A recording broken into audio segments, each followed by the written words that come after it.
Imagine you are a 29-year-old office worker, preferably female, who comes home after a long day in the office.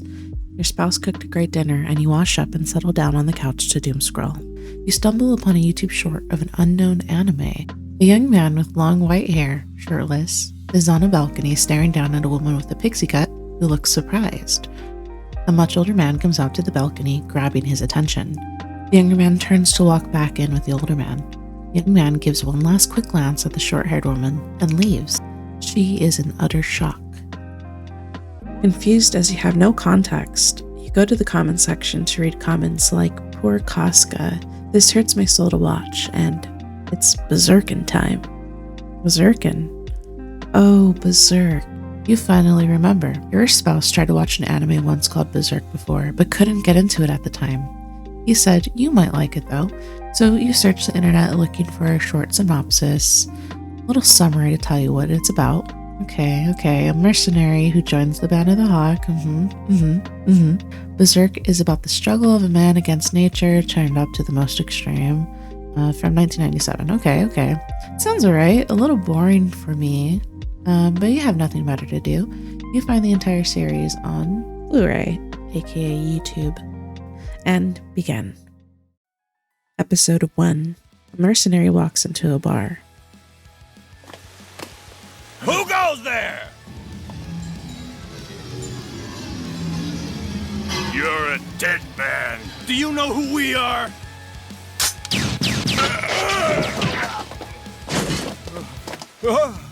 Okay, I am glued to my seat for the next day and a half.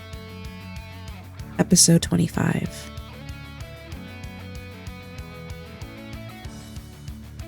This is the end? How did they get out? Wait, what? This is your first peek into the world of Berserk.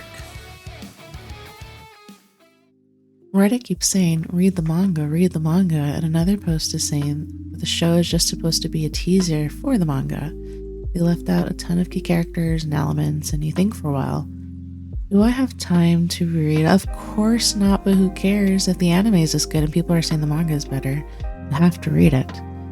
This began a journey of a lifetime. A membership to your local library. Just want to give a spoiler warning. I'll give you like 3 seconds to click off. 1, 2. Okay, I want to speak into the YouTube void as to why I personally love Berserk. I've never had a show, anime, or any sort of story that I like more than Berserk, and this is coming from someone who was a preteen/teenager during the Twilight Saga period of history, which I did love. You better hold on tight, spider monkey. However, there's something about a story that had begun while the writer, illustrator, and mangaka was just a young lad and shapes and grows that story as he himself grows with it and ends up becoming his legacy. Just want to put this in as well. Rest in peace, Kentaro Miura. He passed away in May of 2021 at the tender age of 54 years old. You were a genius who had entertained and helped thousands upon thousands with their stories, including myself. He passed away way too soon.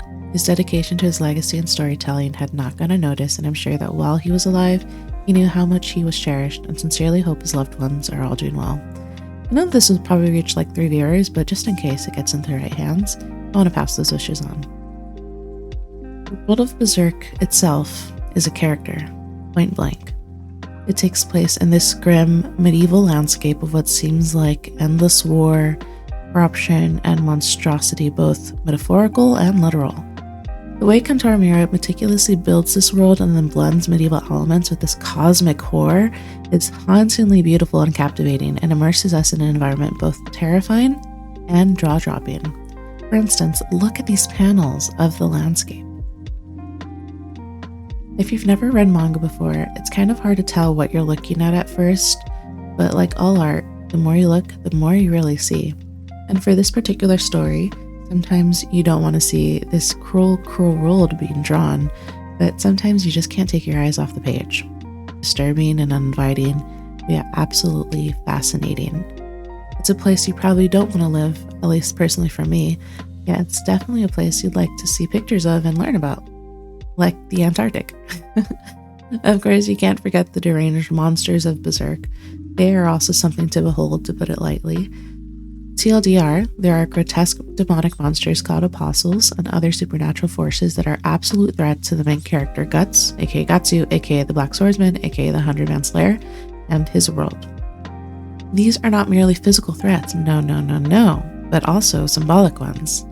They, at least to me, represent human corruption, trauma, and the darkness that can lurk within us all. Every battle with them is both external and internal. It's a fight for survival in every sense, and a fight for humanity. These monsters are human vices and pitfalls incarnate. In Miura's hands, this world is unforgettable, nightmarish, and dark, and a place that feels truly alive. The series operates in shades of gray between everyone, including Guts, Casca, Griffith, and even Pippin. Each character embodies conflicting emotions of love, ambition, pain, and selfishness. Guts isn't a perfect hero, and Griffith isn't just a villain, at first. Griffith in particular stands as one of the most complex antagonists in fiction that I've ever read. His transformation from a charismatic leader/dreamer to a quite literal, godlike betrayer forces us to confront the nature of his and ultimately our ambition and the cost of desire. Griffith's ambition, his dream to rule a kingdom, feels inspiring at first until it destroys everything he touches. The relationship between Guts and Griffith, first built on friendship, forms the emotional and philosophical core of Berserk. Their bond, one of admiration and then eventually betrayal and hatred, reflects the duality of human aspiration and is one of the most fascinating rivalries in storytelling. That drive to reach greatness, which most people have in some form, but then the inevitable destruction that can follow when you sacrifice everything, including your humanity, for what you want, and that eclipses your compassion, is what makes Griffith, I hate to say it, relatable. We all have the potential to do selfish things, and that is what Griffith's character can represent. Our selfishness left unchecked. However, Guts is our humanly better half, not perfect, but trying to push on and protect the good he has left in this world. Kentaro Miura's artwork is one of the most frequently cited reasons for why people love this manga. The art grows and transforms with the artist through the years. His pages are masterworks of composition and detail. There are vast battlefields shown in cinematic grandeur and quiet, emotional moments drawn with intimate tenderness. The contrast between horror and sentimentality reflects the duality at the heart of Berserk. Even in the bleakest moments, there can be beauty. Miura's art carries emotional weight. His ability to depict movement, texture, and expression allows readers to feel the pain, exhaustion, and fleeting hope of his characters. His art captures both the horror and the beauty of the world. Personally, the panels that always get me are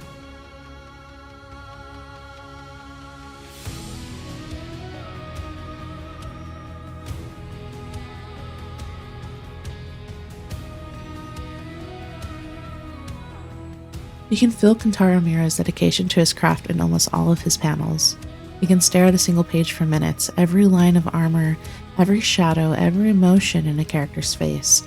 Every detail is drawn with so much care it almost feels sacred. The more you read, the more you are rewarded with ridiculously amazing pieces. This is peak storytelling. Just also wanted to give a moment of silence for Pippin. Love you, Pippin.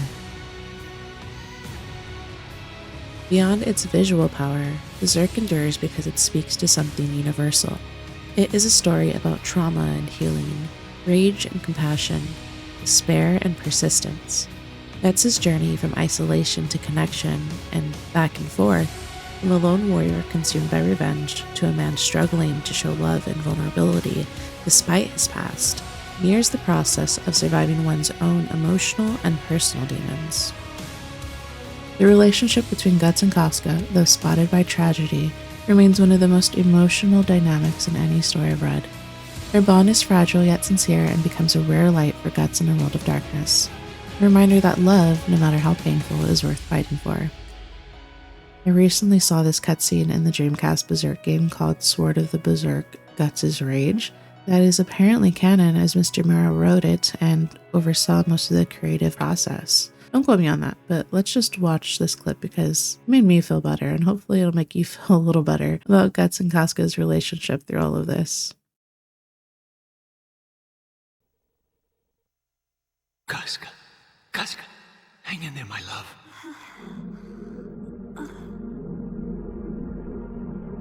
Gatsu? Casca, You know who I am. Gatsu. My dear, I was dreaming. A really bad dream. Casca. Guts. Casca. Casca. Casca.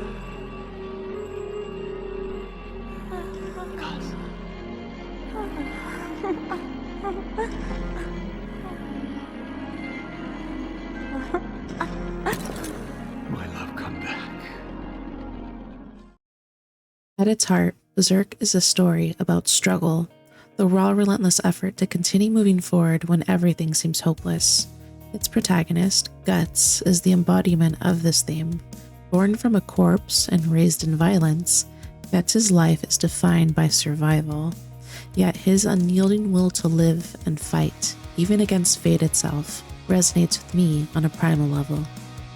Miura crafts Guts not as an invincible hero, but as a traumatized and broken man who refuses to surrender. He fights not for glory or vengeance, but for agency, the ability to choose his own path in a world that seeks to control him. This idea of struggling against causality, against a predetermined fate, mirrors the human experience of resisting despair in an indifferent world. Kentaro Miura's passing in 2021 left a void in the storytelling world. His influence continues to ripple across generations of artists and fans. Berserk stands as both a monument to his talent and a reflection of his humanity. Readers love Berserk not simply because it's dark or epic, but because it is sincere. It captures the paradox of life, that suffering and beauty coexist, that hope can survive even in the shadow of despair. And if you needed another reason to love Kentaro, he gave a glimpse as to how he wanted Berserk to end back in the year 2000. I quote from the 2000 interview with Yukari Fujimoto. "Is it even possible that we'll see a happy ending?" Miura says, "I'd say it's possible. I used to have the final moves planned out, but lately I've been thinking I'd rather figure them out when I come to it. So now it's hard to say what could happen. Being the sort of person I am, though, I actually don't think I could let such a long, grim story end with a grim ending. Like, say, having him suddenly die. I don't really like that kind of entertainment. I'll leave it to my subconscious." I know this is controversial, and I'm not saying that his successors have it all figured out, but I appreciate the effort to finish the story rather than leaving it on a cliffhanger. You're more than welcome to have your opinion, but that's just me personally. However you feel about the ending, though, Kentaro Miura gave us an amazing story, one that many cherish for decades and can look back on with feelings of awe and inspiration. Even if you don't necessarily love Berserk, you can find something in his legacy to be astonished by. Berserk isn't just another dark fantasy manga, it's something deeper. It's brutal, tragic, beautiful, and human. It acknowledges the pain, fear, and cruelty that define existence, but it refuses to let them have the final word. For decades, Kentaro Miura's masterpiece has spoken to readers around the world not just through its story, but through what it means. Berserk isn't really about monsters, revenge, or a giant sword. Through Guts' unending struggle, I find not despair, but defiance. Belief that even in the darkest night, and when life fully breaks me, and I'm scared and uncertain, like Guts, even I can keep moving forward and keep fighting. That perhaps is what makes it timeless. Anyways, thanks for watching. Berserk is one of the few things I am passionate about and just had to throw something out into the void. I'll be making more video essays, so if you enjoy this, please hit that like button and subscribe. Leave a comment down below what your thoughts on Berserk are, and if you have a favorite panel, I really want to see it. So, thanks again for watching, and I'll see you next time, folks. Bye. It's Berserkin' time.